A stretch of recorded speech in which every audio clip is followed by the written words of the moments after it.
like I'm live. Let me just whip out the YouTube comment section on my phone. And then we can start rolling. So, welcome back everyone. It's been a while, like basically a month since I've streamed at all. And if you see my recent video, you'll know why. It's because things have not been going super well for me. But we're here, we're streaming, and I'm hoping we'll have a really great tournament today. It's not too late to join. Anyone who's just tuning in now, you can go to this link that I'm about to post in the chat to join. There it is, that's the tournament. So you just have to join the fan group and join the tournament, and we'll be ready to roll in like 8 minutes or 7 minutes or something.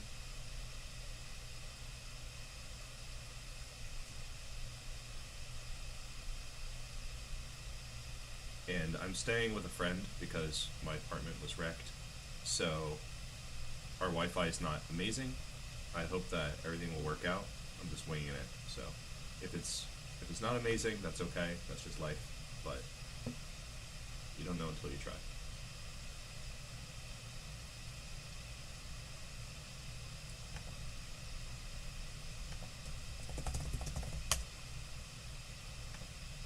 I'm just letting people know in Discord.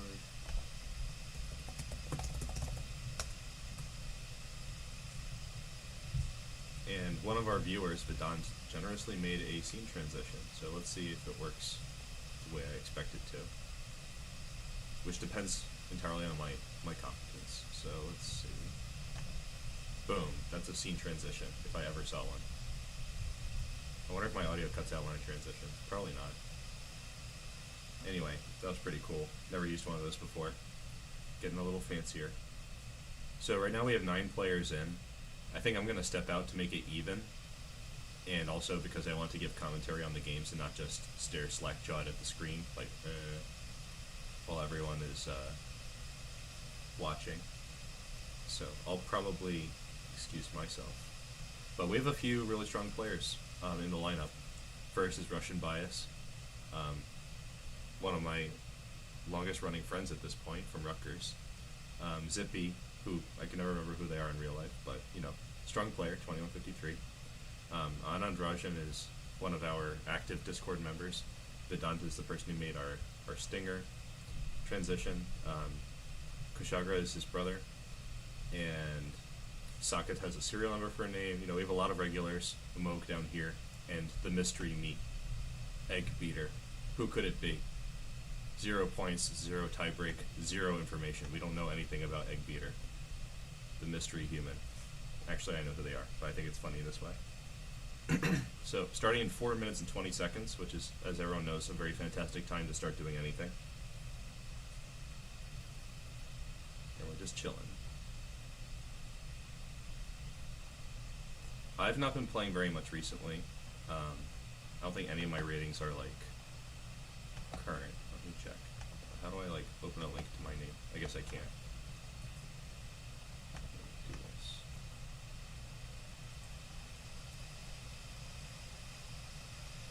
Yeah, I've not really played very much recently. A lot of correspondence games, though, which is nice. We like correspondence. That's a good thing. The mystery meat has revealed herself. Okay. As usual, usually in the morning we have a bunch of people who forget that they signed up for a tournament, so I'm also crossing my fingers that those people will actually be here. That's always great. If you guys haven't seen it already, you can watch the video that I think is kind of funny of water shooting out the tailpipe of my car after the flood. The first time I turned on the car, it shot water like continuously, like a water cannon, and it did it every time after that, so the insurance company didn't even really look at the car. They're just like, yeah, it's definitely totaled. But it was funny. Never seen water shoot out the tailpipe before. I was surprised that my car even started, frankly. And so now I am carpooling to work and stuff with my friends, so I'm very thankful for them. Okay, so we've got 3 minutes left.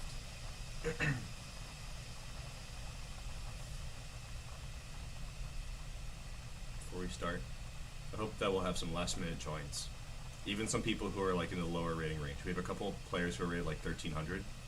I like to see more people in that like 1300 to 1700 range. So, or even lower. You know, so if you guys are tuning in to watch and feel like you have the guts to play, just join in. The link is in the chat. It's also in the description of this video. Actually, let me make sure that's true. I'm gonna do the stinger transition again. Woohoo. Flying back while I do things behind the scenes.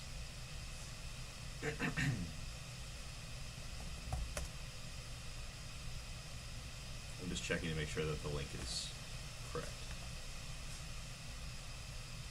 Dum-de-dum. Nothing to see here.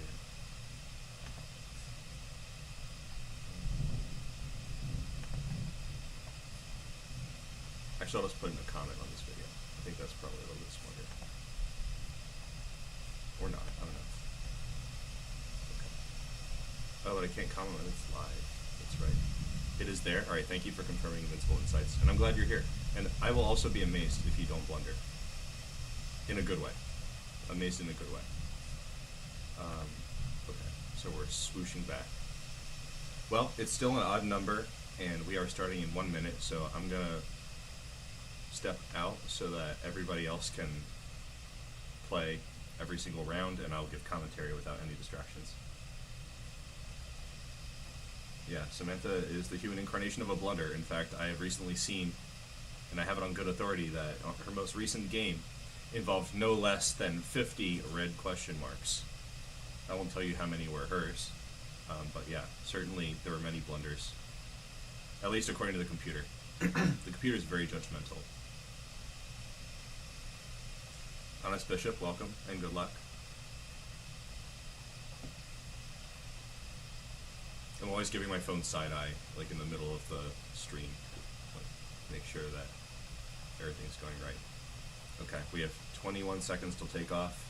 And of course, everyone can keep the stream live. I'm not going to reveal anything that's like super critical to the game until the opportunity's already passed. I'm mostly going to talk about what's already happened as we're playing. Good luck, Pajalista. And welcome for Egg Beater. We are glad to have your dumbness, as you put it. Alright, and they're off. So, Russian Bias, let's see if he's here. I'm actually wondering. Okay, so we go here now. Click. Okay. So, no move made. You know, I'm going to text the guy, because I know him.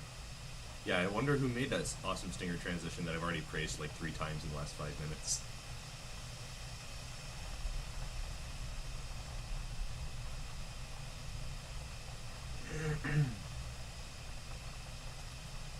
Alright, I just texted Russian Bias. Hopefully he's awake and ready to roll. But let's see about the other games. I would put the clock time, but I messed it up. I don't know what happened, but the clock time is not ready to roll for our stream today. So you guys will have to just sit in suspense, I suppose. You know what, I'll try to fix it right now as we're watching Saketh against Zippy. Zippy, I think, is also Honest Bishop. I keep getting really confused, so I'm sorry if I get anybody's names mixed up. I remember faces a lot better, and like personal details a lot better than names for whatever reason. Okay, I'm gonna try to do something.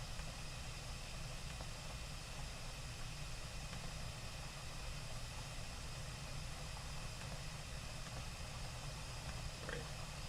We're doing a little bit of a hack here. Maybe. Oof. That is not a hack. That is a blunder, in fact. Alright. Let's get this over here. Sorry for editing on stream. I just want to fix my mistakes. Also, it's raining here. There's lightning, and I'm staying with my friend Lizard Doggo. So if you hear doggo sounds, it's not me. It's the scared doggo. Okay, there's the clock. I think I just did it properly. This is gonna look weird later, I just know it. Okay. So Zippy's contemplating playing knight c6. Interesting choice. Now, I was a little distracted by the clock thing, but I think knight c6 is not always a very wise decision in positions like this. Usually in these deep pawn openings, you know, We have both d-pawns played, right, and the e-pawns are playing a sort of secondary role.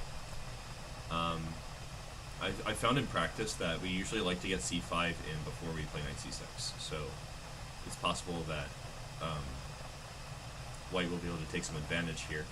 Not necessarily with this move knight b5, but this is a thematic idea to attack c7. You know, it should be on c5, it's on c7, so why not attack it? But of course, this comes with an expenditure of time. There's some risk entailed here in moving the same piece repeatedly and not completing your development. So this will be interesting. Let's go see what's going on the other boards, though, since all the players are going except Russian Bias. Okay, so here some eggs are being beaten, no doubt. Some egg beater. Knight c6 is a good move. Sorry. Queen f6 is an interesting move, but not really a very good move. It reminds me of a historic game, which was Morphy versus McConnell, in which McConnell played this on move 2 without knight c6, and it's actually maybe even a slightly better version compared to this one. Because after what Anand did in this game, knight c3, d5 is under fire, and you're hard pressed as black to guard your weaknesses. You have to invest extra time to just save your stuff, and this gives white some opportunities. Although I think a3 is maybe not a major concern, because if you play b4, which I imagine is the purpose of this, or maybe also play bishop a2, but you know, if you kick the bishop, it's just going to go on b6, and it's not such a big deal. f6 is weird. I'm going to just call that right now. It's super weird. Black did get to Castlevania, but I am highly suspicious of this position. Well, they lost the bishop straight away, so there's that. But even if they moved the bishop, it was a lost cause because of knight takes b6 and this check. So tactics are occurring here. And being a piece down out of the opening, it's very hard to come back from that. But not impossible.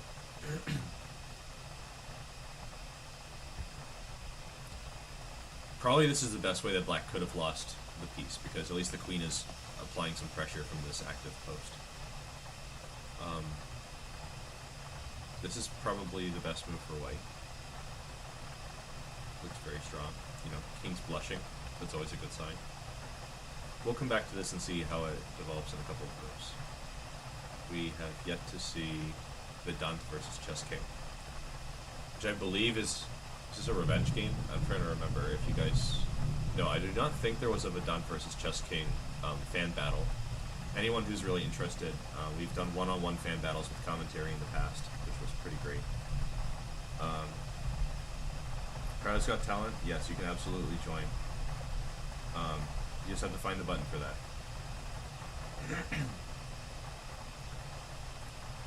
Yeah, doggo goes per. Sorry I was a little slow getting into the chat. Okay, so where were we? Right, so black is kind of playing like they're white here, because white's approach is interesting and good, but one of the downsides of this London system that we're playing is that it does not stake a very active claim in the center right away. It's a little bit more watchy, waity. Now this move c4, I think usually in London people are playing c3 to support d4. But c4 is also something you can often get away with as white. So we have a very interesting position where probably we'll see an isolated queen pawn at some point, because there's this tension that has to be resolved. Someone is going to have to deal with that eventually. Okay, so now we have like a double isolated queen pawn situation, which is interesting because both of these pawns will be weak long term, but it's symmetrical, so there might be some tit for tat maneuvers. You know, each side will probably make their own attack and have to also mitigate the similar attack against their own pawn. So it makes for a kind of interesting middle game, but usually a draw as well. Okay, so bishop 5 is an active move. And it looks like white is going all in to nab the bishop pair into this move, because he lost his pawn, but he gets the bishop pair potentially. this just looks very active. It's worth mentioning that bishop takes d5 doesn't work for a variety of reasons. There's a lot of pressure. Like, even though white has all this going on, there are also some tactical shots involving, like, bishop h2, which is interesting. Let's see. Black had an opportunity here to throw in bishop takes h2, but they opted out of it, because after they take that, they have to recover the piece on g6, otherwise they're just down, and maybe this would lead to a bishop trap. It's possible that g3 would trap the bishop on h2. But that also looks kind of interesting, but just maybe not in a 10-minute game. Maybe that's what the players were thinking here. Pawn takes is an interesting choice by Vedant. Losing the d-pawn, but getting lots of pressure in the process. The h-pawn did finally fall. I have to wonder about what's going on here. Yeah, Pratt mentioned it's been a while. Probably you mean it's been a while since I streamed. Yeah, that's definitely true. I think it might also have been a while since I've seen you much in our Discord. So g3 is an interesting move. This bishop's under fire, the queen's under fire. There might be a variety of ways to deal with it, though.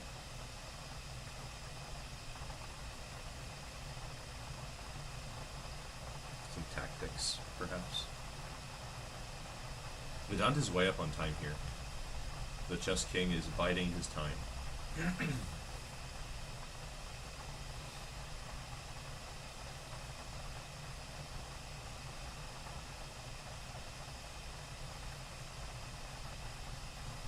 Okay, we'll come back to this. Let's see how everybody else is doing.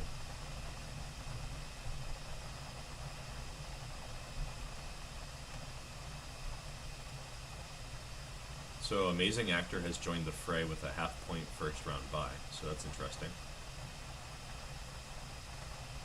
Russian Bias is about to flag, so unfortunately it looks like he's going to get booted out.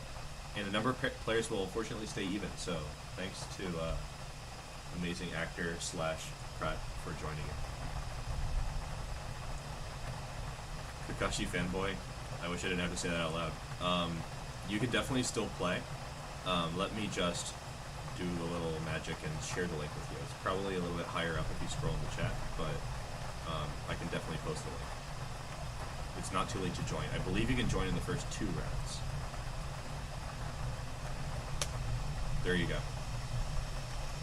And transitioning. I just want to do this transition over and over again because Vedant made it and it's really, really nice. Okay, everybody can see? Great. Okay, zippity doo dah, zippity a, what's going on here? White has a lot of space. In fact, white looks just kind of better here. Let's see what happened since we last checked in. So bishop d6 looks rather passive. I think I would have chosen bishop to b4 check here, with the idea of just coming over like this to protect, or just giving the c-pawn altogether. I think there were multiple ways that Black could have done this, and bishop d6 is a sort of passive option. Another one that came to my mind was knight e8. I kind of like this more, because you're at least threatening to play something like f5. Excuse me. So bishop d6, chop chop, chop chop, d5. White has the bishop pair, white loses the bishop pair, and the d-pawn's kind of weak. So I guess this is how the cookie crumbles, right? b6 looks a little strange to me. I thought that maybe it made more sense to just simply play bishop d7, but okay, maybe they have an idea. With all the pawn tension gone here, I think the bishop on b7 is stunted. I would rather have played something like a5 and bishop a6, if it's possible tactically. But let's get to the present position. Queen d8 looks a little passive. I kind of like the queen there. And I don't think there's much point in playing f5 anymore. Knight takes e5 is sort of getting crushed pawn structure wise. This is like a French position. You know, this is what they call the French bishop whenever we have this pawn structure. This bishop is blocked by its own pawns, and its future usually involves trying to trade itself for its antagonist. Another way that you could accomplish this is this way, where you play f6 and you play bishop g6 or h5. So these are kind of the strategic motifs, but it looks like Black is really not attending to it. They're just kind of trading the rooks. maybe playing for a draw here. So this is where we are. Yeah, the transition's great, so everyone can thank Vedant. Moke said he blundered the whole game. Okay, let's find out about that.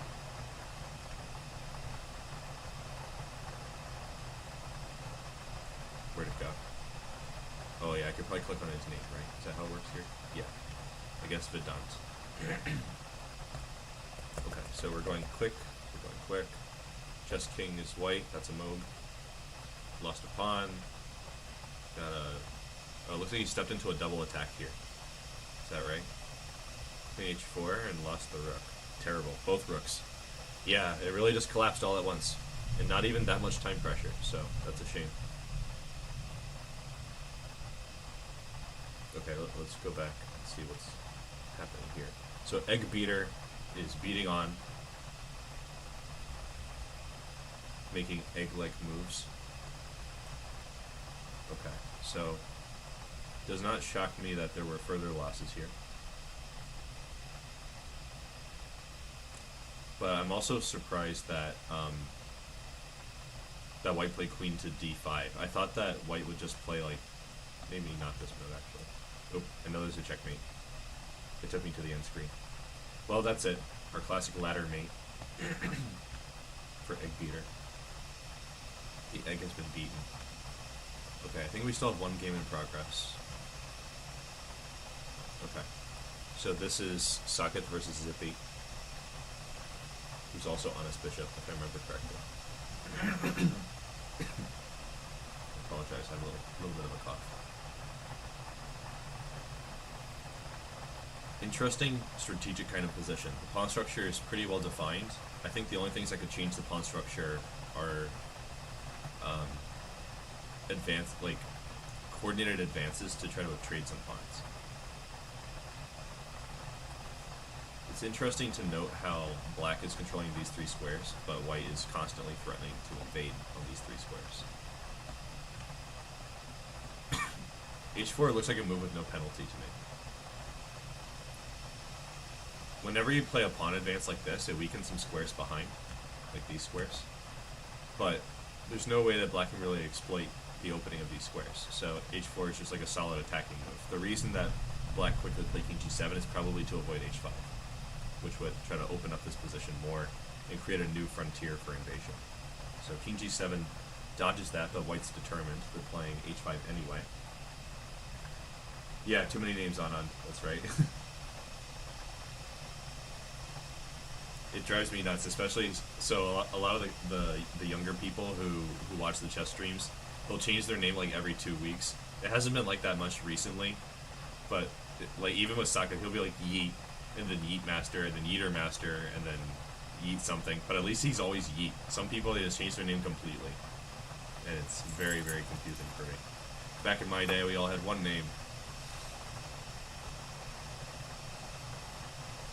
These young whippersnappers.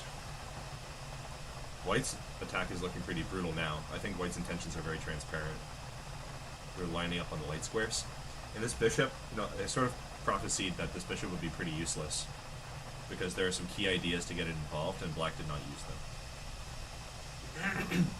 But that doesn't mean it's game over yet. White did sacrifice a pawn, so they still have a lot to prove. I'm actually not sure why queen g3 happened. I would have played king g3 here.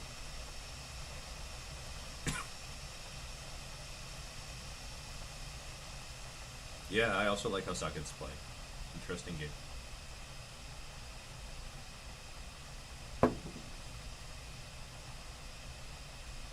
Alright, I think I know what White will play here. I just have an educated guess. Let's see. Time's very low. Both players have like a minute and a half, or almost 2 minutes. Yeah, queen b8 was my predicted move, actually.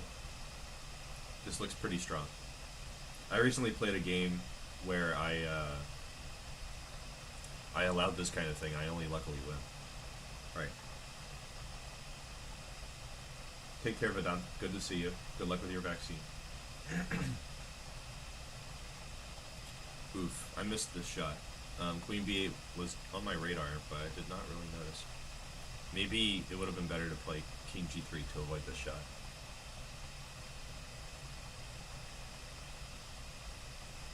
Still, not the end of the world. Just looks kind of imposing. There might be a perpetual check. King e3 is an interesting choice. I was debating this move too. But I think it's sort of 6 of one, half dozen of another. I have like a 3-move sequence in mind here. I'm not sure how the players are going to break it down. We'll see. This one, I actually don't think it's a draw. It depends a lot on what they do here, though, in the time pressure. I don't want to say the idea, because I think the idea will pretty much always be there. But I'll try to show it at the end. Sorry.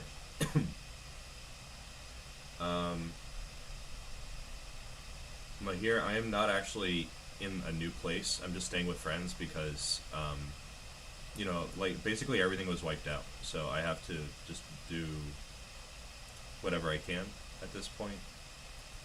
And, you know, people have generously offered to let me stay with them for a while, and I'm just gonna do that for some time. I don't know what my living situation will be.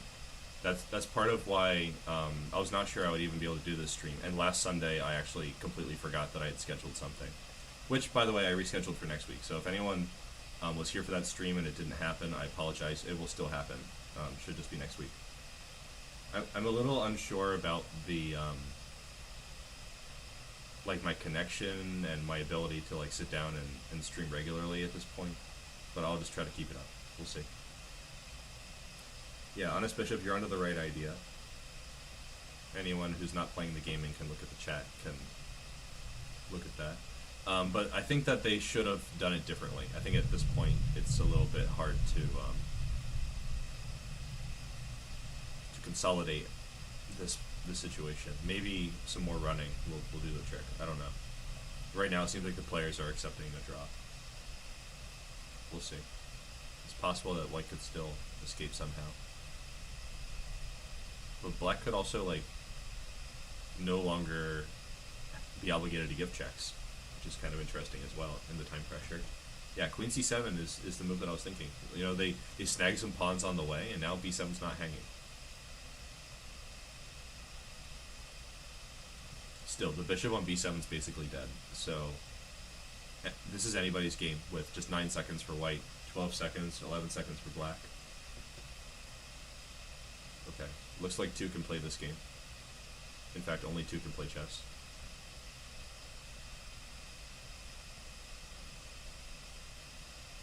Oh, I don't understand why he's letting the pawn advance so much. It looks very dangerous. Oof. And white timed out. So the moment where I thought that there might be something, I didn't really analyze it deeply because, you know, they were making moves. So first of all, king g3 is way better in this position. But also, once we reached here, so I thought he would play something like, we're going to start the next games in just a moment, so I don't want to go too into the weeds. But, so here I thought that he might play like, alright, never mind king f3, but I thought he would play like this. Hold on.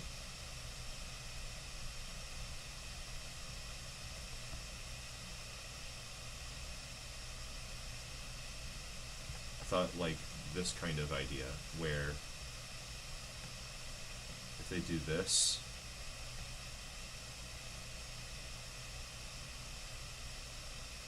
I guess there's always something, because this gets into the same kind of perpetual circuit. I was hoping to get a block like this, but in a situation where the queen doesn't have either of these moves. But I guess it was fate. And even here, like, they could play queen c7 if they want to keep it complicated, if it's outside pass pawn. Okay, so let's see. I think round 2's already begun. Yep, they're off to the races. Oof indeed. Yep.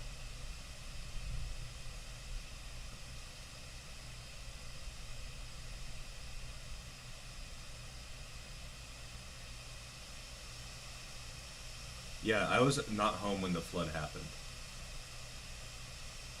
So a lot of my electronics and things, they're rusting from the humidity and so on.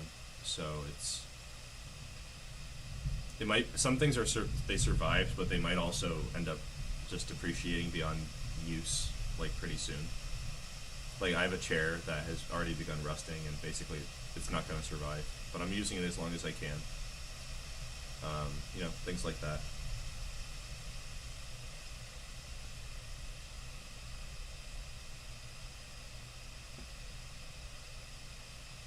If I was home, it probably would have been worse because the water line on the outside of the building is somewhere in the like 11 to 18 inches range. It's like line of dirt and the top line of dirt. It's somewhere in that range, and that's only after the water would have subsided.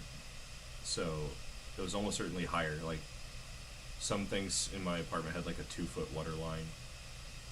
So if I was there during that time, probably I would have tried to like get stuff out and drive out. But a lot of cars on the road, if you've seen the news about it, a lot of cars were in with water like over the top of the car, just in a ditch on the road that I used to bike to work. So it's it was a whole disaster. Okay, we have an interesting position here. White has a lot of space. I remember I played this, and I thought it was like a surprise back when I was a beginner to play e6, pretending I'm going for the French, and then play g6 and play a modern.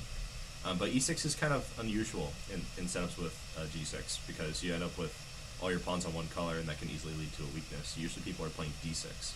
But still, there are some interesting points to it.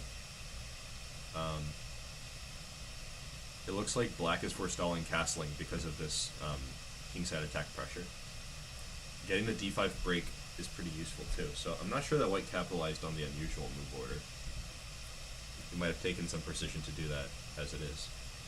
I'm wondering if we're going to see another example of the dead bishop, but I don't really think so, because, it's just a slightly different pawn structure. Probably it won't be totally dead. Also, early in the game, you can often break out of these tricky situations. You might be able to find a concrete solution to your problem before the end game. In the other game where we had that bad bishop, it was basically already the end game. All the knights were gone and everything, so it was kind of easy for one side to control the play until the time pressure. Okay, so here we have a dragon. Bishop b5 and bishop c4 is kind of unusual. I'm not sure that's really good. It looks like just a free move for black. Maybe it was a misclick, or maybe he just didn't. I don't know. Maybe he doesn't know the theory. But I think that it's much more typical to play something like f3 or bishop c4. Just different stuff. Queen d2 maybe, but not like this. Bishop c4 is also good. Bishop d5 seems very ambitious. We've moved this bishop how many times? Like we went 1, 2, 3. You have to develop the pieces. I don't care if like black just castled. You also need to try to prove something. I'm wondering if black could have gone for something a little bit more active instead of a6. This is kind of like a lazy, typical move. But also not a bad move, so I'm not here to criticize it. Let's come back to this. We'll see how the others are doing. Sagat against Ryan. I believe Ryan is the same as Kakashi Fanboy. I always forget, though, as we mentioned. Let's see the opening real quick. So, this is a Caro-Kann. Sagat playing Caro-Kann. Interesting. I forget if knight c3 is the move here. I have a feeling it's not. Maybe it's just like a new idea and I don't know it. Okay, so c5, knight e2. This could be interesting, but in my experience, like in the French defense, this is like the same French pawn structure. Usually when this pawn is by itself, it's not very good for white, even if you get the knight on d4. You'll have to connect it with another pawn at some point, and that could be a very involved process if your knight's already on f3. So, I'm not sure how I feel about this.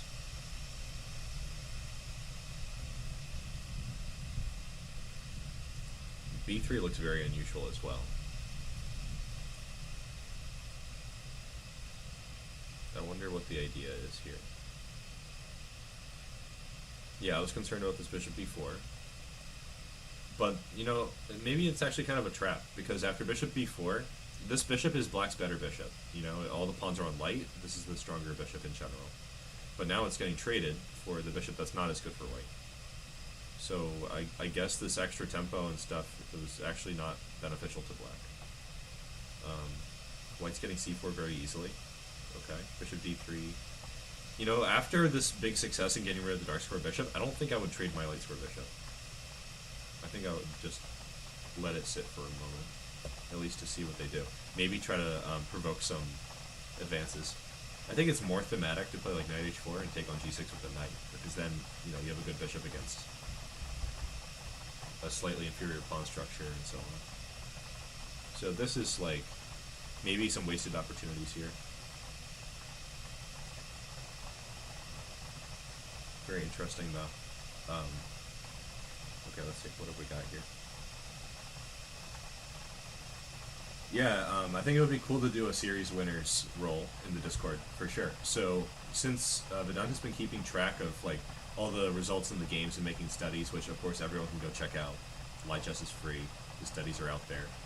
Just join our fan group and ask for access, and we can post that for you.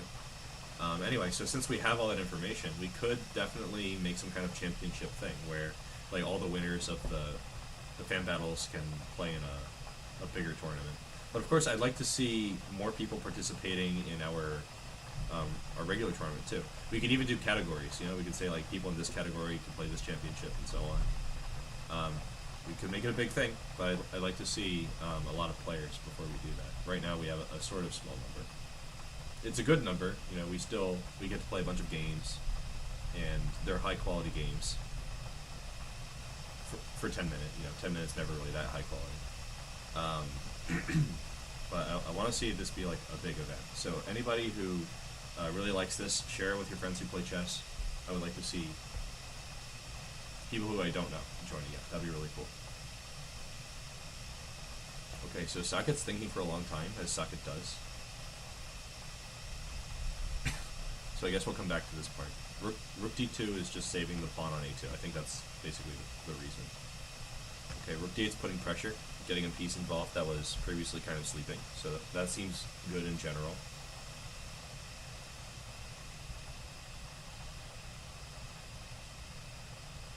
The knight on d4 is under pressure.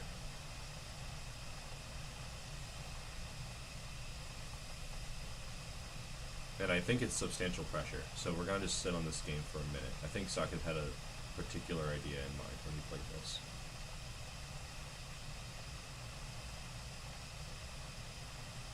I think white should have played a different move. It depends on what white does here. Okay, this is what I thought was going to happen. And now, what's it going to be?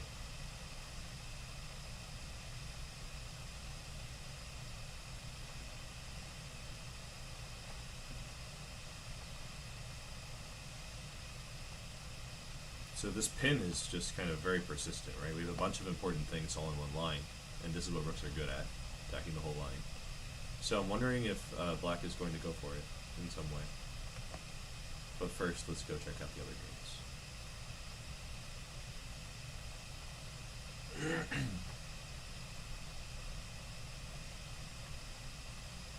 Egg Beater's getting beaten with another ladder checkmate. Let's see. It's too fast. So, one thing that Egg Beater keeps doing is moving this f-pawn. Usually we don't want to move the f-pawn, because we can get into an easy attack on the dark squares, or as black with the light squares. So, until your king is castled, usually f3 is not that safe, and even when you do castle, if you castle the king side, there could be a different kind of pressure. So, it's usually unadvisable to move this f-pawn so early in the game. And I think that's something that Egg Beater can take away here, because the rest was, as they say, a matter of technique for Chess King. What? Okay. Just checking the technique here. Yeah, interesting game. Mostly it was over, though, because of f3. It's funny how in chess these kinds of small details can matter so much. Yeah, knight f5 is the move that I thought was going to be played in our game with Ryan against Saket. A couple moves ago, there was an idea to escape this problem that involved not castling. So if we just revisit that briefly. So here, the pressure's on. Basically, if black can play again, they'll take and play knight f5, just like in the game. But the lucky thing for white is that they can take this with an attack on the queen. So I was thinking that this would maybe even things out. Like, we take, they take, we take the queen, and we would be up a knight so far, and then if they take, we can just take back. So I think actually rook d8 was a little ambitious, but now it's paid off because white was not necessarily paying attention to these tactics when they castled, and they have a major problem on their hands. We'll see if he can solve it somehow. Okay, so we're still here to check out Anand versus Zippy. Zippy versus Anand. We're going with white-black convention. Okay, so last time we looked at this, d5 happened. So this bishop got kind of tucked away on b3. It's in a pressuring position, but it might be hard to move the d-pawn. But then black just blundered the a6 pawn right away. I don't think that it's really compensation. It looks very dangerous. But if it were me as white, I would probably castle long in order to throw the h-pawn. When I see a structure like this, where the king's like a little bit fractured, and we can castle the other way, this is usually pretty good. Yeah, so this kingside castling is not very ambitious. And consequently, he lost this pawn back on d4. Pity. The reason it's not knight takes c2, I guess, is that they just don't want to lose the rook on a8. But it would be tit for tat. Okay, that's a tactic. So after c3, maybe they could have tried to preserve this idea. Yeah, I think black missed knight e2, followed by, actually, almost mate. Like, I think here, after knight e2, king h1, f6 is, like, nearly winning. Well, maybe not. You can play knight h3. Knight e6 is check, but, like, not that impressive. Okay, but anyway, I think knight e2, king h1, and rook h5 looks pretty interesting. Just asking the question, do you feel lucky, punk? There's an idea of sacking on h2 in that variation, so okay, that didn't happen, so we don't need to analyze that too much. Feels like black's up a piece just because these rooks are not playing at this position, and Zippy's way ahead on time in our main position, so let's just go see what's going on. So we traded to a rook endgame. Oh, and checkmate. Oh, draw, actually. Hold on, sorry. So, yeah, that was a couple moves later. So, black's rooks got really active. Yeah, this is a common story.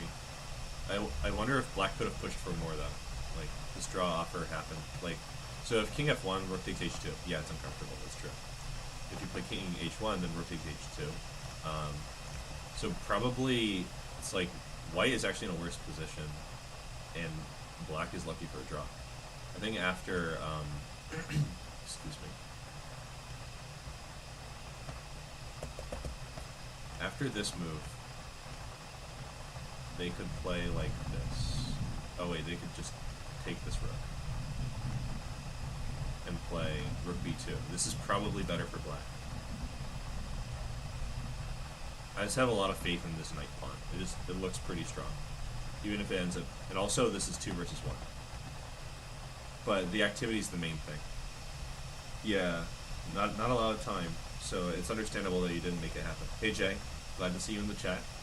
Hope you're having a good time out there today. Don't get caught in the rain. Let's see.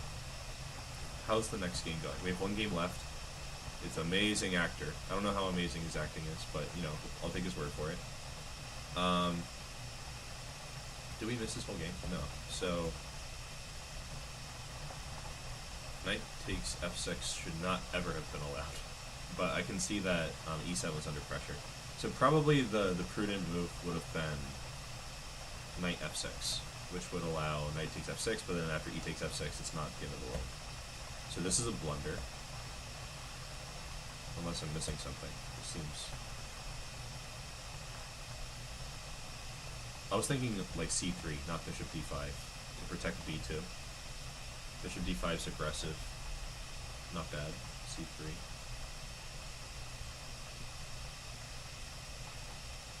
So that rook is trapped. Maybe I would have saved this for later.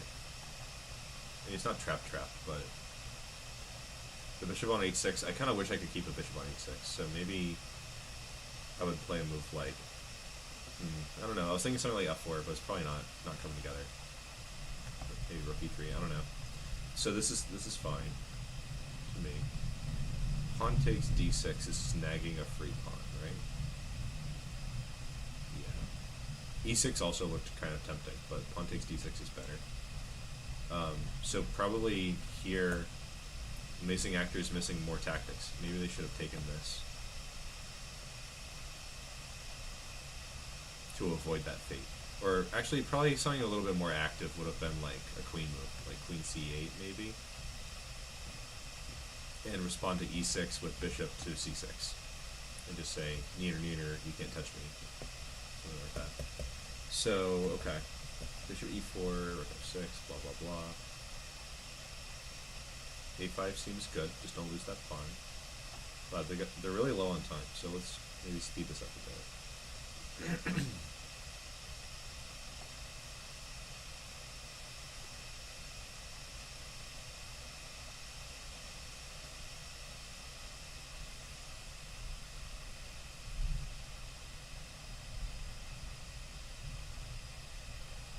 Yeah, GM does stand for General Manager. Alright, take care, Ryan. And who else is going? I think just Ryan. Uno mas. Yes, play one more. We love playing one more game. It's always one more game, right? Someone did a compilation of Nakamura just saying one more game like 50 times, right? I think I saw something about that. It's definitely like a chess playerism. Like, okay, just one more. And then it's like one more, and it's 4 a.m. People from Rutgers who played chess, we'd always... So back when I was in undergrad, we'd stay in the food court playing chess until like 2 a.m. when they'd kick us out. It was always kind of excessive. But, you know, it's a good time. I don't even know what to say about what's going on here. There's this pressure on h7. There's a potential for an attack on f2, or maybe some tactics on the queen, but I kind of doubt it. I don't know why Amazing Actor is sitting here and wondering what to do. Because, like, am I missing something? Just take the piece. What's the matter? Is there a tactic here? Is he, like, unhappy with the position? Okay, he timed out. Funny how often that kind of weird stuff happens. Okay, anyway, so with this particular human. Cool. Okay. We have 43 seconds until the next round. Vedant is back in, so we still have 8. That's great. We definitely have another round this way. J'ai joué un match d'échecs. French bishop. Okay.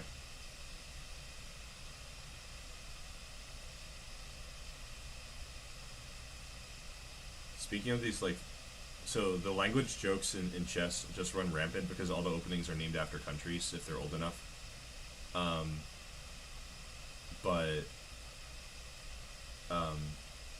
These language puns in general really amuse me. I was watching a video about making naan the other day, and if Jay's still here, he'll probably relate to this. I was watching this video about making naan, and in the comment section, they were making all these jokes because the word naan, which is like an Indian bread, it sounds like non, like the negation of something in English, like not. But it also sounds like nani, which is the Japanese thing. So there was this ridiculous rabbit hole of like quadrilingual language puns in the non-instructional video. I thought it was super funny. I highly recommend everyone to watch as many non-instructional videos as you can. The comment section is comedy gold.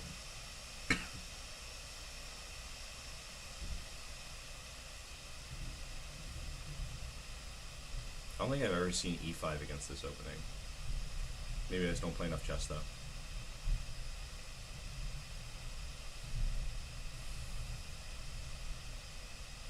I feel like d5 would have been a good call for black here. With now we're getting into sort of Alapin sort of territory. Normally in the Alapin, it'll be like knight f6, e5's provoked, and then knight d5. But here, we're getting kind of the same pawn structure, but the knight has not found a home yet, so this could be interesting in the near future.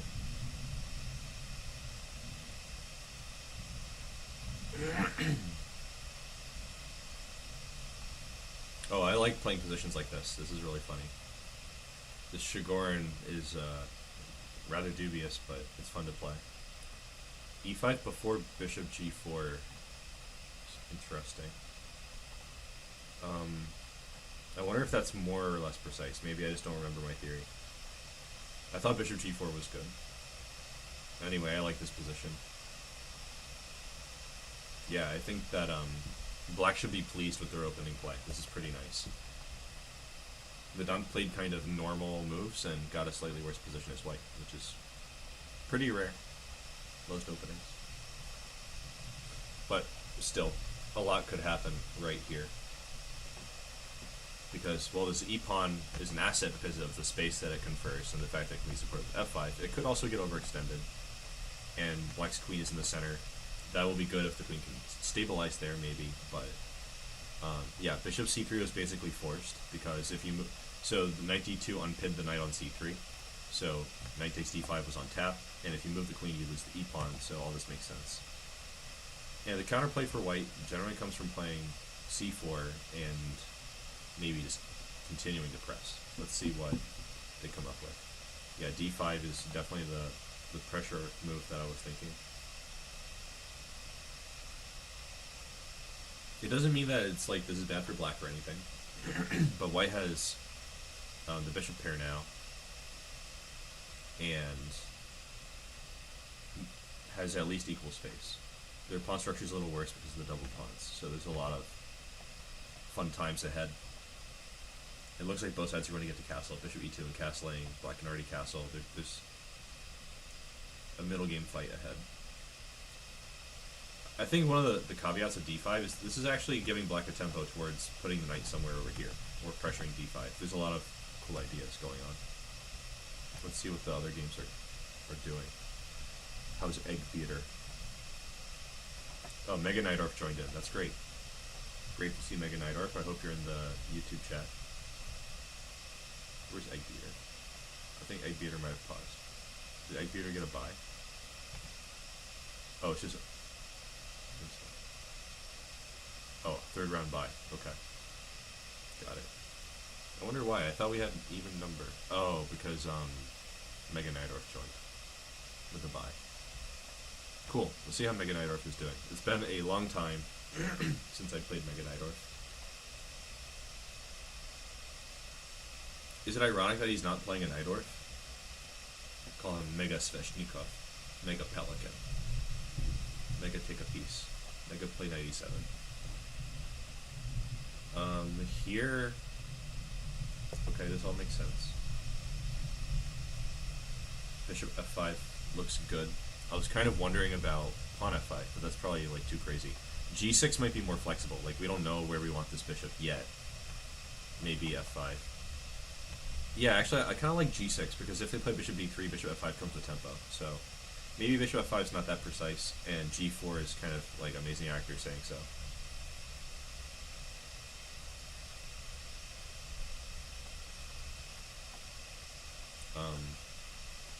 This is not blundering a piece.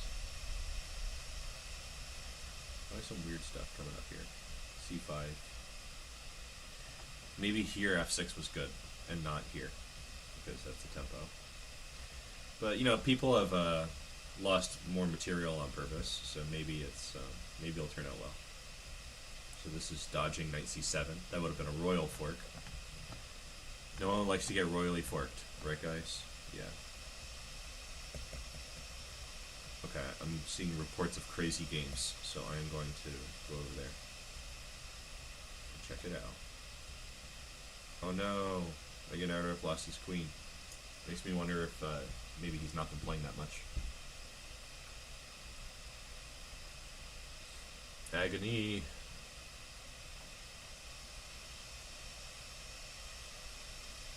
Agony.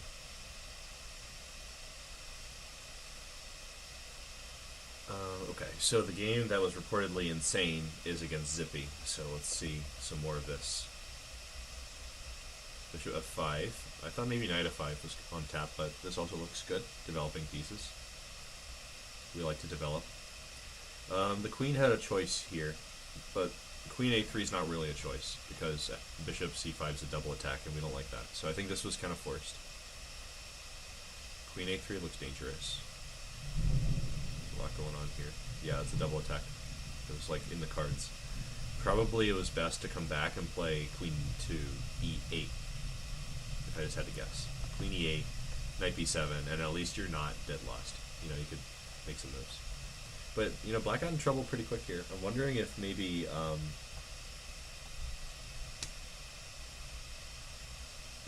knight f6 is, maybe knight f6 just ain't it, you know? I think maybe it's f5.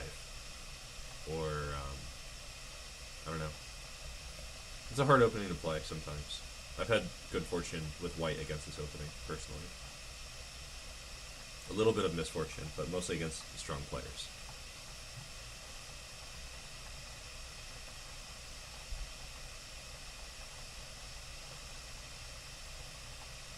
Knight looks very good on d4.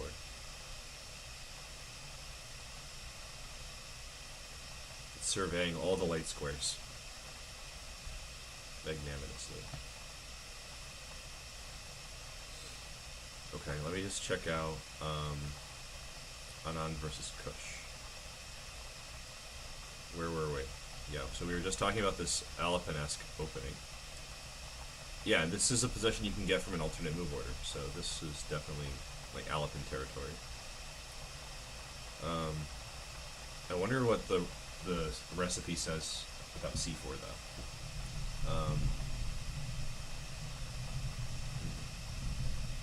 Knight c3 doesn't really work. Queen c2 looks like it traps the knight. So I guess they have to go back or to b6. Excuse me. Knight a5 is interesting. Just saying I want the pawn. I wonder here about bishop f4, allowing knight c4 and then rook c1. Probably not because of queen a5. So actually, okay, I guess queen c2 makes sense. I thought queen e2 was better though. Bishop h7 kind of validates their idea with queen c2. Maybe you should not have castled into that.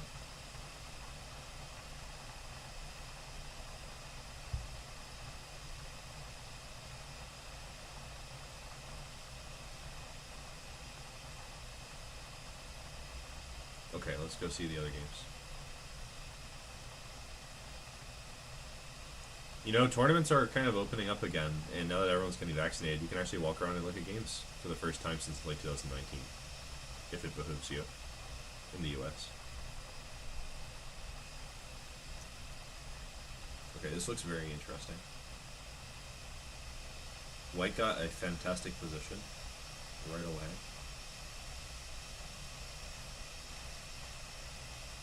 This position's like too good to be true. Black should probably have taken with a queen here to at least get the queens off before the pawns were doubled. c5, we take it en passant. Yeah, that's fine. d6 is like falling. f4 and queen f2 looks very nice. Yeah. I don't know why you have to play f5 here though. Like, why not just play bishop c2? I think that would have been better. It's even like harassing the d6 pawn. So I don't like this excessively sharp move f5 because like there's no point. If there was a checkmate or something here, yeah, I would, but I think it's better not to release the tension like this. But luckily, whenever you give someone these doubled f pawns, which, you know, it's analogous to the not moving the f pawn thing that we talked about earlier, you often get like long-term play against their king. So I'm kind of thinking it's gonna look like that.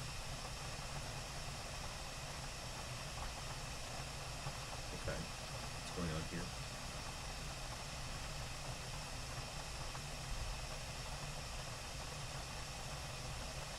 Chess King just might be able to consolidate here.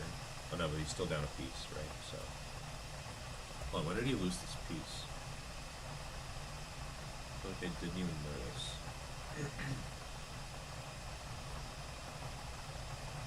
Oh yeah, it's when he played knight d4 and got trapped. So that was pretty garbage. We don't play like that. In positions like this, you should play knight e7 or knight b8. In fact, knight b8 is... These are both like theory moves, so if anyone's interested in this, you can check it out. I'm pretty confident this is like a real opening. One idea is to play knight b8, d6, knight to d7, and then like f5 and put a knight on f6 or something. This knight on c5. You know, we're pressuring e4. That's the idea. And the other is to play knight e7, knight e7, knight g6, and knight f4. I actually don't like this move as much in this context because I think white has a concrete response to it. So that's how he lost this piece early on. So it's been an uphill battle for black, it looks like.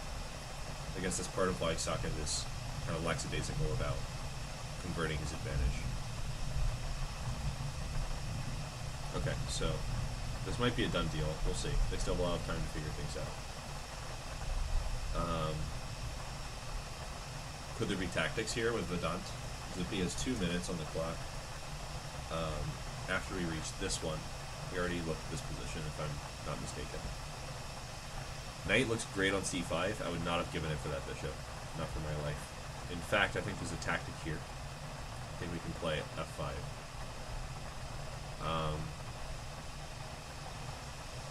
There might be a counter tactic, d6.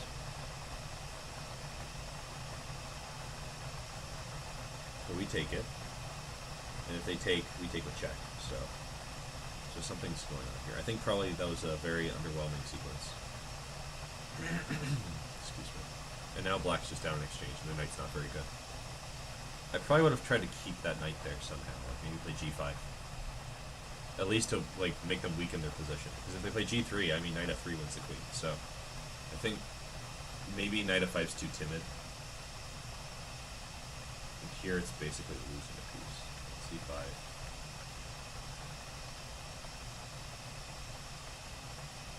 Okay, I get it. So they're moving here. Oh, also the rook's hanging. What am I saying? The rook on a1 is the one that I missed. The other rook, obvious. Okay. Lost a pawn there. Would I really have, like, killed them to play, like, c6 at the right time? To avoid all this. c6 check. Yeah, maybe it's not that good. e6 is maybe badly timed. I guess king h1 would stop all this. Because then after this move, knight f3 is not a problem. So you could defend it rook e2. So probably I had to play one prophylactic move before d6. So now there's counterplay. White could still be better though. e7. Oof. We're losing that piece.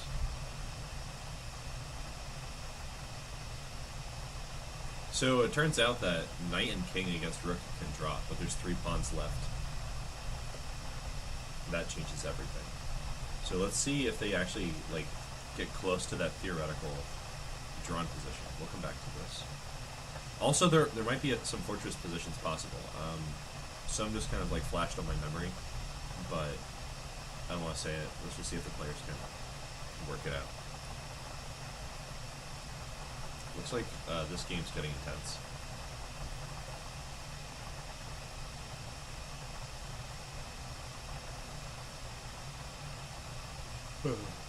Excuse me, I'm sorry. I had to get up early to go talk to the FEMA representative.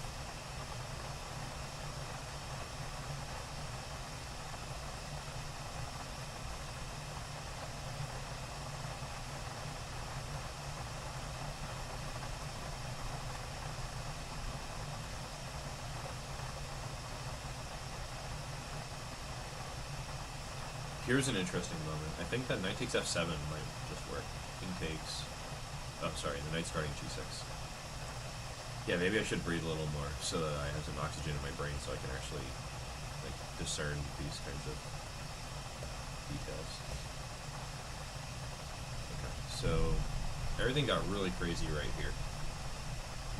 Like, white's position looks kind of just winning here. I would not be shocked if the move bishop d2 was like a winning move. Just like don't let queen c3 happen. That's it. Um, if they play queen takes e5, well, actually, maybe it's not. Maybe it's not better after queen takes e5 because I was thinking like king d1.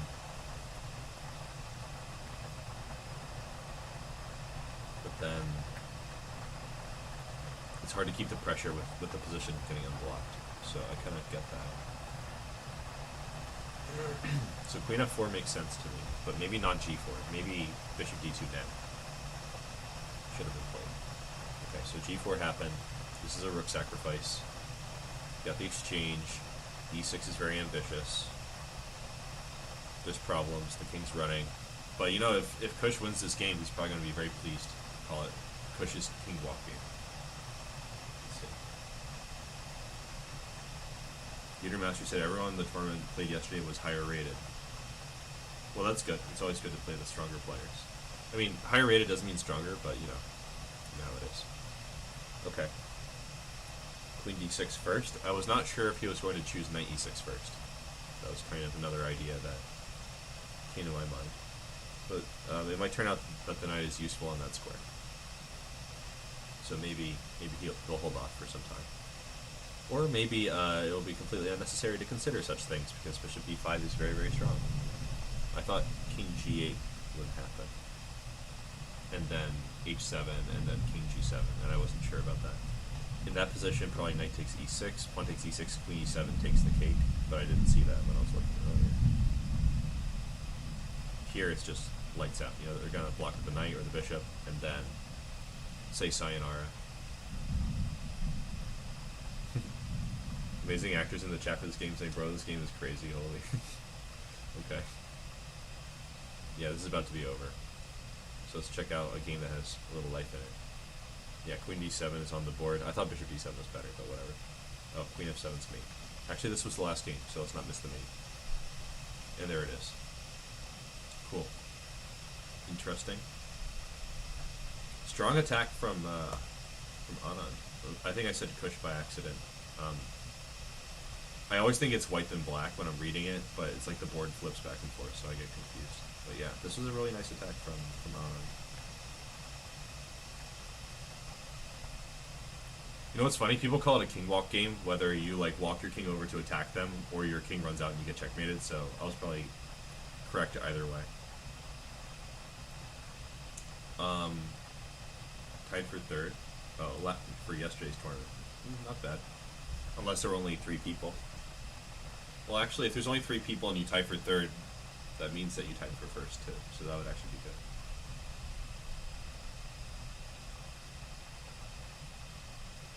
Alright, 7 seconds, and then this battle royale carries on.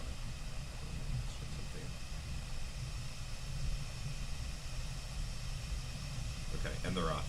So we have Anand against Saket first.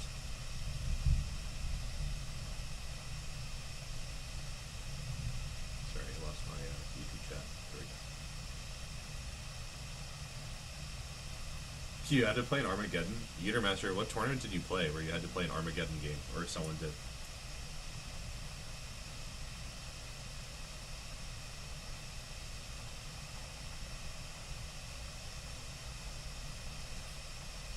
Russian Bias just got back to me.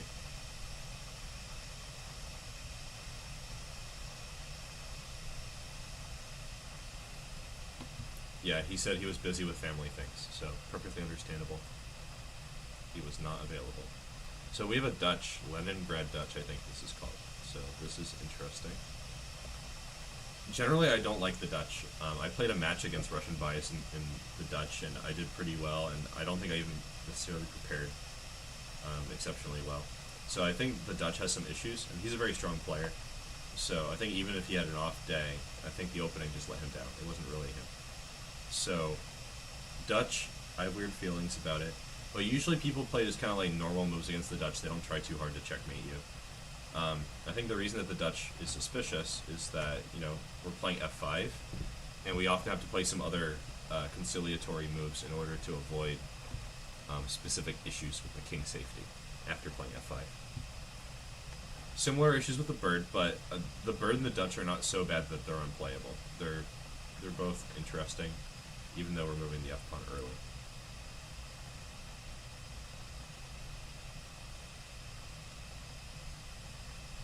think I chose this in one of my games against Russian Bias at some point, so I'm kind of interested to see how this develops. One of the common assertions by White against the Leningrad Dutch in particular is that their king's not safe. It's like a dragon where they don't have any central pressure, where they have to like build it up in the middle game, and it can be difficult to accomplish that. But anyway, so that's one game. We'll see if Anand decides to attack or what. Okay, looks like Zippy is sticking with the Shigoran theme with e5 early instead of bishop g4. I'll have to check this out after the tournament because I thought bishop g4 was the better move. I feel like I'm having deja vu.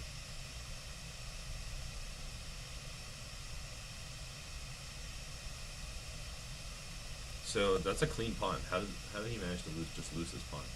Oh, bishop d2, one passive move. That's it. So the move that was played before that led to e4 knight d2 was it bishop e2?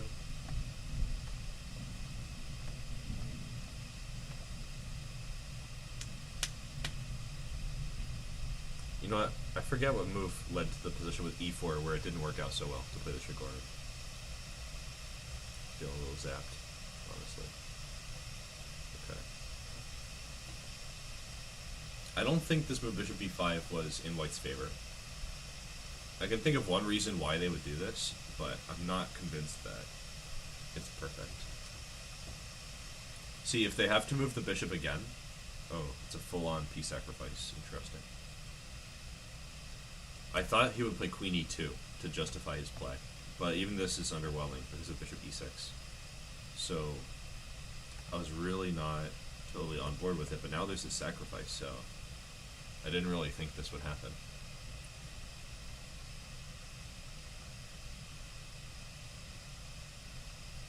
Oh, here I thought rook e1.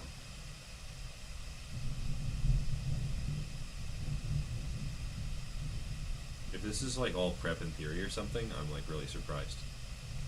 I was thinking rook e1, because if they play king f8, then this is game over, pretty much.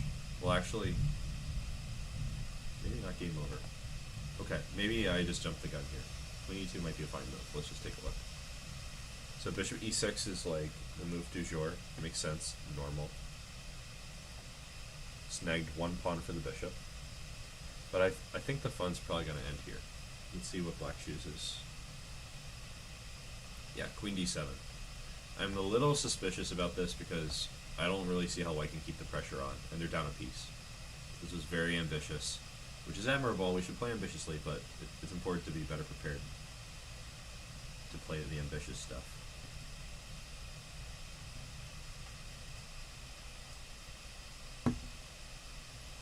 Russian Bias just let me know that hopefully we can get together next time for this tournament.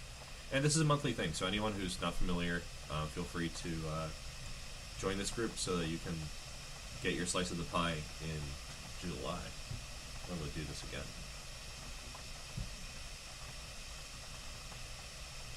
Mega Neidorf is not playing against Egg Beater. Is Egg Beater going to defeat Mega Neidorf just by dint of the sheer strength and the fact that Egg Beater has 3 G's in Egg Beater's name? I think that this might be the end for Mega Neidorf. It's over for him. It'll probably take him out after he doesn't make a move. Okay, so we have not seen Chess King and his vicious attack, which we like.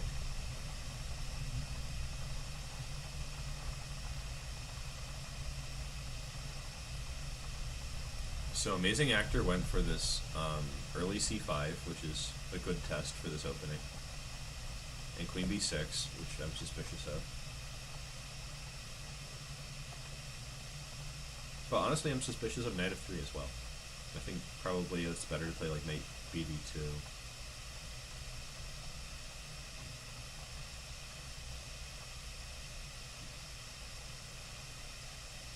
So Moog just keeps playing c4 in the London and getting away with it looks like.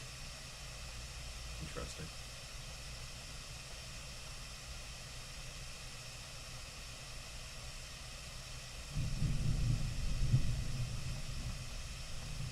Moog just blundered a bishop like that, huh? I think the only move here is knight d3.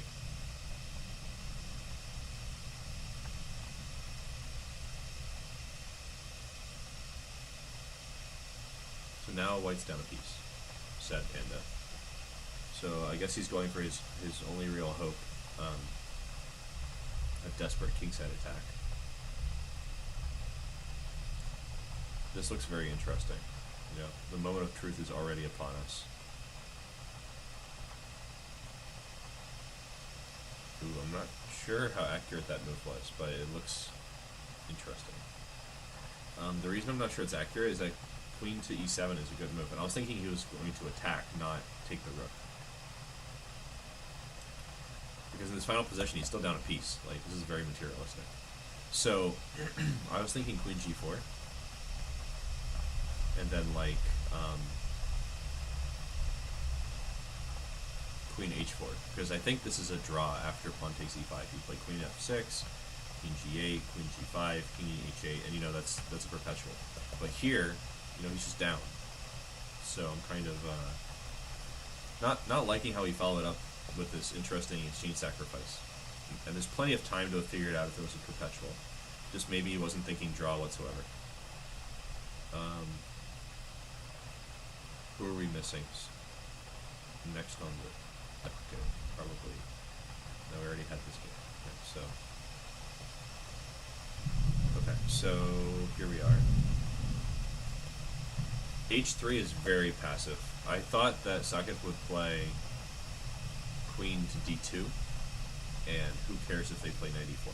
We'll just take it and then play like knight anywhere else, and then play h4, h5. I thought this was the key strategy, or even just h4, not even with queen d2. But looks like he's gone for something much more like just not very ambitious. I think allowing pawn takes and bishop takes is alleviating lots of pressure for black. They can use the open e-file, trade a lot of pieces. Like every piece is getting traded here.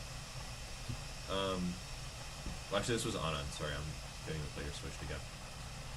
So Anand is the one who's allowing all these piece trades. Oh yeah, so Saket didn't keep the pressure on, so Anand is getting all the trades he wants. That's right. So Saket is always trying to trade pieces, it seems. I'm not sure why. It's not always good to trade your pieces. I even made a video about that. So if people want to check that out, you know, it's there. Just gotta search it on my channel. Trading pieces. Egg Beater is photoshopping as we speak. I gotcha. Oh, did Vedant leave already? Or...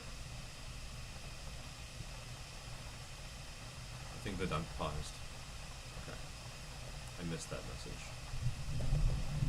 Okay, so maybe it's an evenly matched game. We'll see. It's just like... We'll figure it out. Anybody's game at this point. We don't really know what the deal is. Okay, so here's Kushagra B. And last we checked, Zippy has accepted a dubious sacrifice. And from the looks of it, everything was going smoothly. To the present, you know, this just looks like a good position. Just up a piece. Piece is well placed. Just gotta get those rooks in the game, but once that happens, I don't think it's a real issue. I think this knight even has a good, interesting destiny.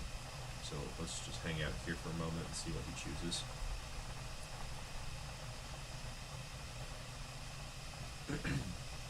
Yeah, I like this move, and I think it'll become clear why in a second.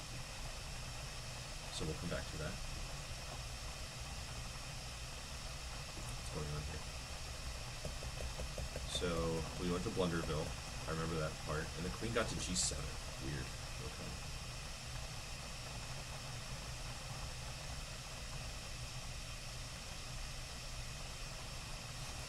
Is this how the game's going to end? This perpetual? Where he just like attacks the rook over and over again? They've already done this once.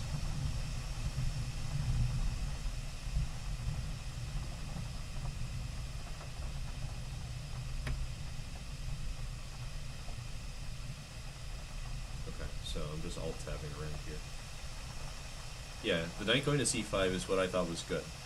And since white is down a piece, this move bishop e3 is not really threatening. Like, he can take the knight, but to what avail? Like, it just doesn't really do much. And once that happens, I think that black will activate the rooks pretty seamlessly, and we're already seeing hints at that. You know, he's not going for this free pawn, he's just using what he's got. Okay, so Kush went for it. I don't think this is advisable, though. So he gave up the bishop in order to avoid the draw, which is something that I would definitely do. I wonder if this is really going to check out for him, though. The rook on a8 is a dumpster fire as of now, and material is pretty much equal.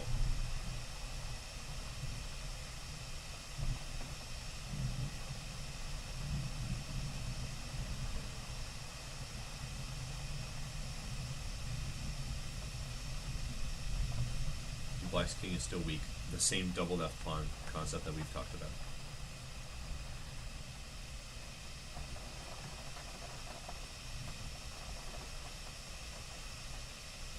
Yeah, this is the kind of position where I think you can throw rook g3 without really having a care in the world. The only real question is what you do next about this queen trait.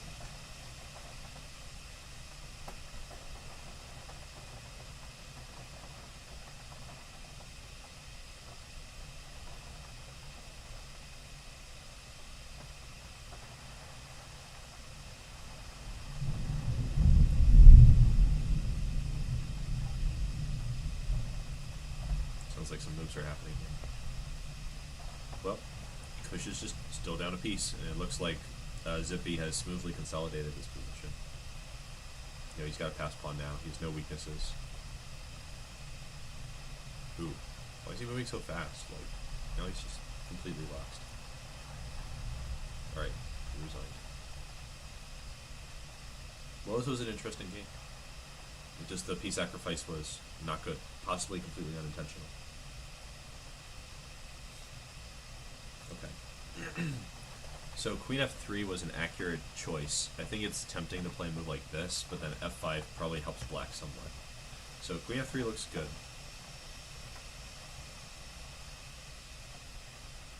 Now, do we really allow this rook trade? So the answer is no, according to the chess king. And he's the king, so we have to listen.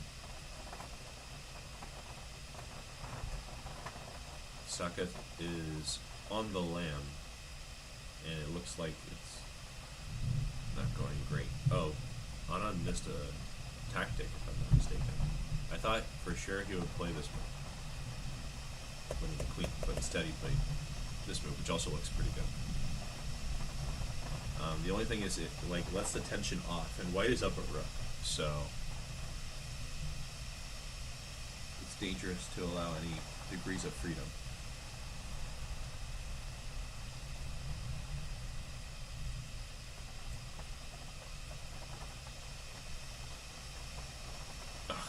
Mo just blundered checkmate.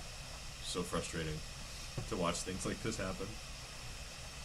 He threatened his own checkmate, but didn't look for counterplay, right? He's trying to do this or this. Looks great.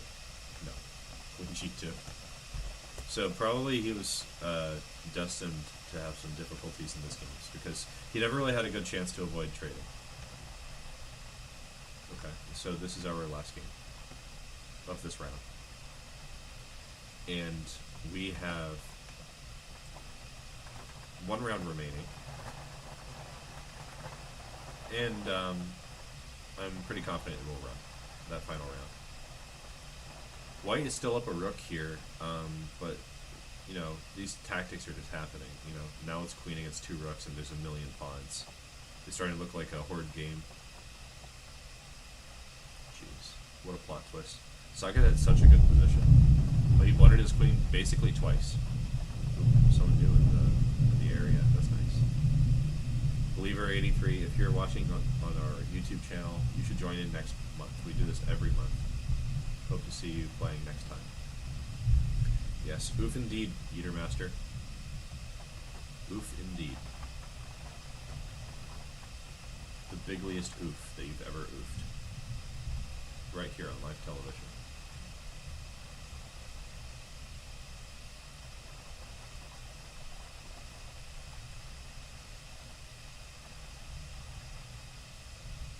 As you guys who are maybe new here can see, I hope you can see. Actually, no. At the bottom, their score is displayed. Right now, these guys are neck and neck at 6 and 6, and I believe they've played almost exclusively in events hosted by moi. So this stream is definitely a good chance for people to meet people to spar with. And so if you're into that, that's what you're into. If you like it, if you want to train, if you want to spar, you should join our Discord. Just shout out in the chat, and I will share a Discord link. In fact, I will share a Discord link right now, just for fun, so I can use that transition for the 15th time today. Yeah, buddy, that's what we like. Alright, I'm going to create an invite. It's good for today only. It's coming in hot on our YouTube chat. So if you guys want to be in that, click that link today. Okay, I need to switch back now. Boom. Another transition. Isn't that lovely? There we go.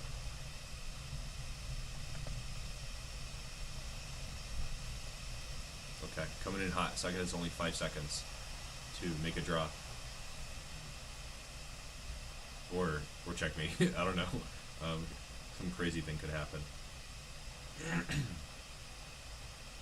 Since I don't have a mouse or a stylus or anything anymore, I'm pretty annoyed when people start checking me because I'm on the trackpad and I'm like swiveling my finger all around. It's very, very frustrating. Sometimes I think people know it. Okay, so that was cool. A draw. By the skin of his teeth, he survived. You repeated the position, and the computer auto-claimed. In real life, you have to claim it yourself, which is very tricky. It has to be on your move. You have to pause the clock. If you're wrong, they give your opponent extra time. Things like that. Terrible chess. I mean, 10-minute chess and blitz chess, it's like always terrible chess. So we're just having fun. It's all good. And maybe gives you something to look at and study later. Okay, so Egg Beater is destined for greatness now. Coming in hot of a victory against Mega Nightdorf, who didn't show up. 4 seconds until the final round.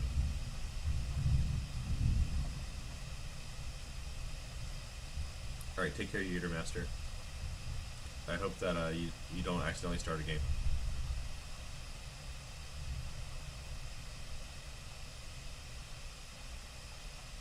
Okay, so amazing actor. He's so amazing in his acting.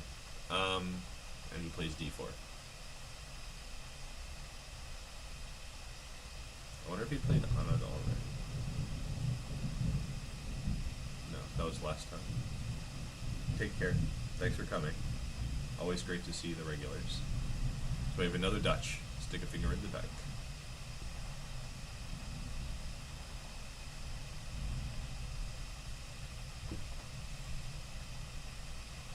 Amazing actors coming in with this fianchetto system, which is pretty common. At least against other variations. I think it's common against the Leningrad Dutch as well. But, you know, I don't know. I don't play Dutch. B4 is very ambitious. Looks interesting.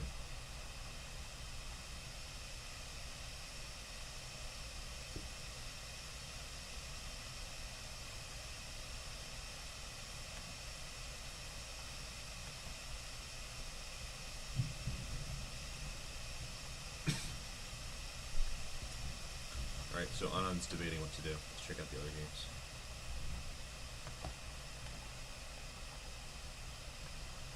Egg Beater has castled queenside, so moving the F-pawn is not an issue. Looks like Chess King is going to tap out, so I'm kind of concerned that he's not making a move. Hopefully he's not raging somewhere over his last game. So Egg Beater's trying Queen F6 again, which is very, very dangerous. I think White would probably have played Knight D5, but he waited one move and snagged a queen for his waiting. That's crazy. The craziest part could be that if Zippy plays somewhat poorly here, he could actually end up in a worse position and lose, despite black being down a queen, because black's pieces are somewhat active here. H3 is not an accurate move. I think that black is a good move here.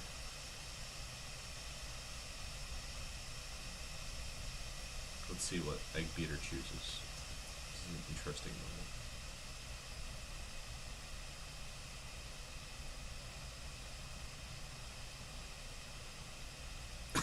Excuse me.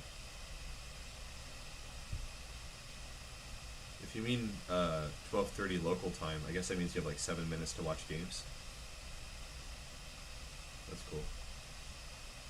Eastern time, I meant. Alright, so Egg Beater is looking very hard for the good move, which is understandable. This is an opportunity when you're down a queen. So Anand played Queen E8 and H6, and Amazing Actor is just pushing wholesale on the queen side. Interesting. Knight E2, somehow I knew Egg Beater was going to play this move. But the good move was the other check, Knight F3, because if the queen takes, you take the queen. If you take the pawn, then you can take this pawn. It's deflecting the pawn from G2, so that it does not protect H3 anymore. And this would have been a potential source of calcium, or, counterplay. Because you could play like this, and maybe move your bishop out of the way, and try to scur away the bishop, or like just sacrifice a rook to try to start an attack on the open file. So there were some chances, not big chances, but Knight E2 just kind of is not that strong. Lose all the pieces is the Egg Beater meme. Like, I see a good move. I think I'll lose all my pieces instead.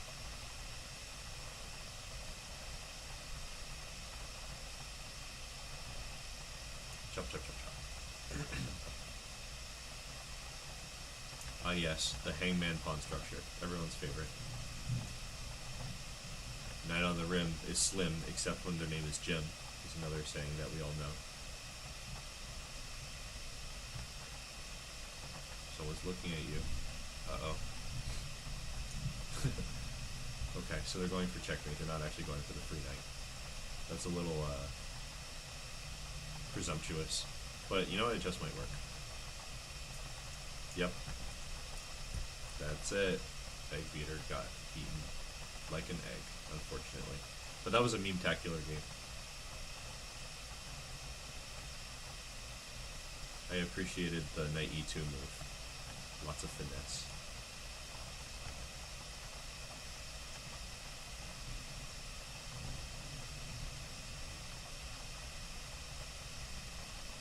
Pawns go burr. Is that like a Gotham chess thing? I thought that was just like an everyone thing. People are crazy about that guy. I mean, good for them.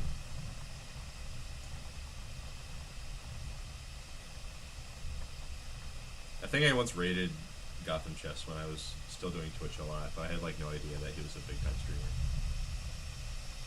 Maybe he wasn't at that time, but I don't know.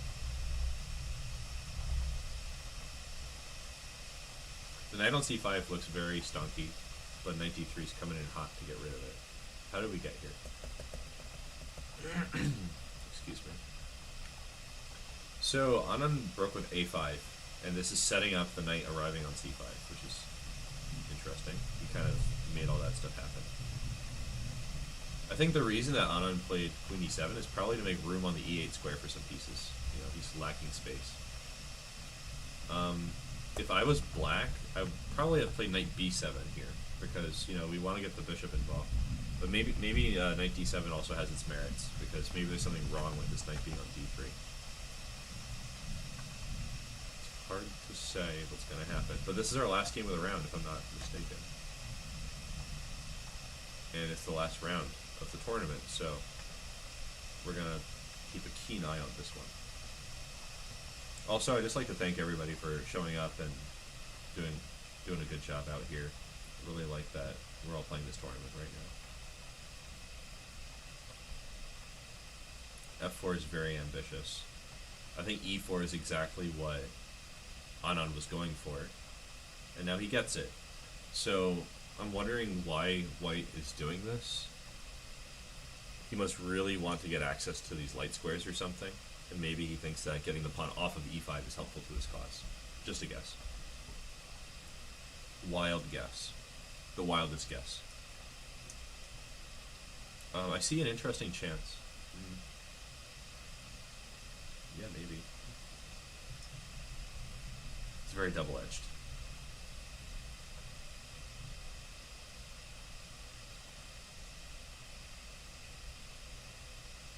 Yeah, I did see the intense Photoshop of our previous student and comrade Abhimanyu Mishra. That was intense photoshopping. I feel like it's kind of not okay to take pictures of people like that and drastically alter them. But I guess once you are like playing high level chess, you become like a public figure, and I don't know what the legal aspect of it is, but if it was me, I wouldn't really like it. I mean, sometimes people would take pictures of me at tournaments, and I definitely did not enjoy that. So I wonder how he feels about it. But that being said, I still find that picture very, very amusing. It's like the one where he's playing the flute or something, right? Oh man, Amazing Actor just resigned, and now the tournament is over. I think. Oh, we have to wait 2 minutes for Chess King to flag. Plot twist ending. This is the decisive game of the tournament. That's right here. So I guess I'll start our little recap while we're waiting for this. So it looks like the winner will be Anand. Oh wait, Kush gets an extra point, probably. Yeah, that only puts Kush on 3. So it will be Anand, Zippy, Kush, and then a tie between Saket and Mahir. So, thanks everyone for showing up. It was great. Even the people who just made like cameo appearances and played like one game and might have flagged a couple other ones. That was really, really great. I'm just glad that you guys played. And Egg Beater, fantastic showing. Egg Beater has only been playing for like a week, so we should all give kudos for showing up to the tournament and making it a fantastic meet.